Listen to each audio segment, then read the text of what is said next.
बिस्मिल्लाहिर्रहमानिर्रहीम। अस्सलाम वालेकुम। हजूर सल्लल्लाहु अलैहि वसल्लम के दुनिया में आने से 1000 साल पहले का ईमान अफरोज़ वाक़या।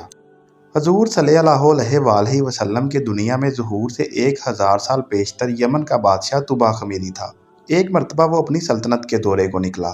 12,000 आलिम, हकीम और 1,32,000 सवार, 1,13,000 प्यादा अपने हमरा लिए हुए इस शान से निकला कि जहाँ भी पहुँचता इसकी शान व शौकत शाही देख कर मखलूक़ खुदा चारों तरफ नज़ारा को जमा हो जाती। ये बादशाह जब दौरा करता हुआ मक्का मुअज़्ज़मा पहुँचा तो अहले मक्का से कोई इसे देखने न आया।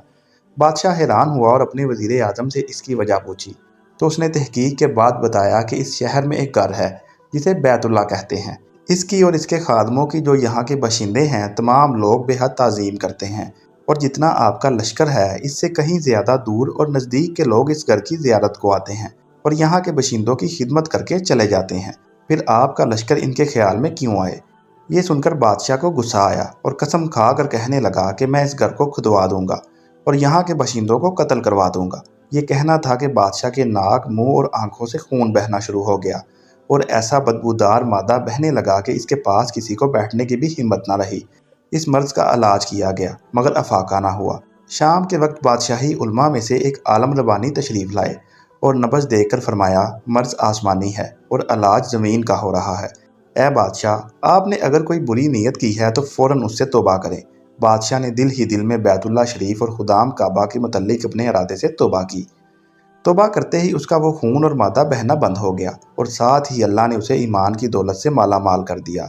फिर सेहत की खुशी में उसने बैतुल्लाह शरीफ को रेशमी गलाफ चढ़ाया और शहर के हर बशिंदे को 7-7 अशरफी और 7-7 रेशमी जोड़े नज़र किए।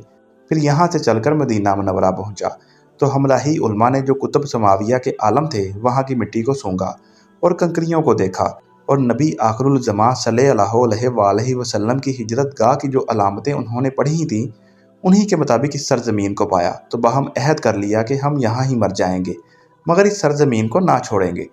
अगर हमारी किस्मत ने यावरी की तो कभी ना कभी जब नबी आखिरुल ज़मां सल्लल्लाहु अलैहि वसल्लम तशरीफ़ लाएंगे तो हमें भी ज़ियारत का शरफ़ हासिल हो जाएगा, वरना हमारी कब्रों पर ज़रूर कभी ना कभी उनके जूतियों की खाक उड़कर पड़ जाएगी जो हमारी नजात के लिए काफ़ी है। ये सुनकर तुबा ख़मीरी ने इन आलमों के वास्ते 400 मकान बनवाए और इस बड़े आलम रब्बानी के मकान के पास हजूर की खातिर एक 2 मंजिला उम्दा मकान तमीर करवाया और वसीयत कर दी कि जब आप सल्लल्लाहु अलैहि वसल्लम तशरीफ़ लाएं तो ये मकान आपकी आरामगाह हो।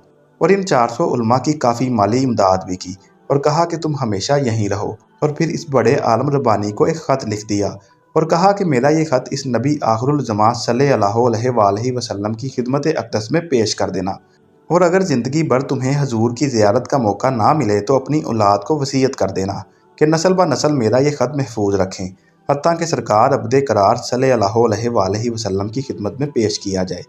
ये कहकर बादशाह वहाँ से चल दिया। वो ख़त नबी करीम सल्लल्लाहु अलैहि वसल्लम की खिदमत अक़दस में 1000 साल बाद पेश हुआ। कैसे हुआ और ख़त में क्या लिखा था सुनिए और अज़मत हजूर सल्लल्लाहु अलैहि वसल्लम की शान देखिए।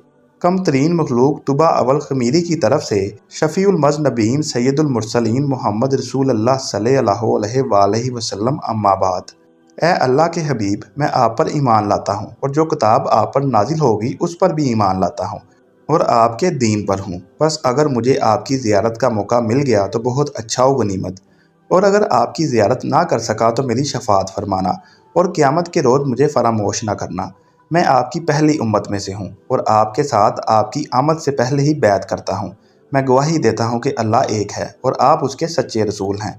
शाह यमन का ये ख़त नस्ल ब नस्ल इन 400 उलमा के अंदर हर्ज़े जान की हैसियत से महफूज चला आया, यहाँ तक कि 1000 साल का अरसा गुजर गया। इन उलमा की औलाद इस कसरत से बढ़ी कि मदीना की आबादी में कई गुना इजाफा हो गया और ये ख़त दस्त ब दस्त माँ वसीयत के इस बड़े आलिम रब्बानी की औलाद में से हज़रत अबू अयूब अंसारी रज़ियल्लाहु अन्हु के पास पहुँचा और आपने वो ख़त अपने ग़ुलाम ख़ास अबू लैला की तहवील में रखा।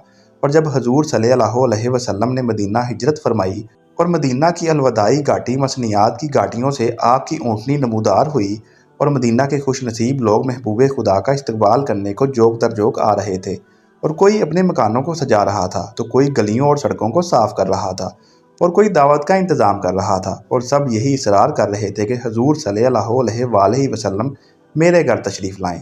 حضور صلی اللہ علیہ وآلہ وسلم نے فرمایا کہ میری اونٹنی کی نکیل چھوڑ دو، جس گھر میں یہ ٹھہرے گی اور بیٹھ جائے گی وہی میری قیام گاہ ہوگی۔ چنانچہ جو 2 منزلہ مکان شاہ یمن طبا خمیری نے حضور کی خاطر بنوایا تھا، وہ اس وقت حضرت ابو ایوب انصاری رضی اللہ عنہ کی تحویل میں تھا۔ اسی میں حضور صلی اللہ علیہ وسلم کی اونٹنی جا کر بیٹھ گئی۔ لوگوں نے ابو لیلہ کو بھیجا کہ جاؤ حضور کو شاہ یمن طبا خمیری کا خط دے آؤ۔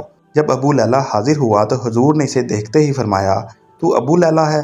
یہ سن کر ابو لیلہ حیران ہو گیا۔ حضور صلی اللہ علیہ وآلہ وسلم نے فرمایا، میں محمد رسول اللہ صلی اللہ علیہ وآلہ وسلم ہوں۔ شاہ یمن کا جو خط تمہارے پاس ہے لاؤ وہ مجھے دو۔ چنانچہ ابو لیلہ نے وہ خط دیا۔ حضور صلی اللہ علیہ وآلہ وسلم نے پڑھ کر فرمایا، صالح بھائی طبا خمیری کو آفرین و شاباش ہے۔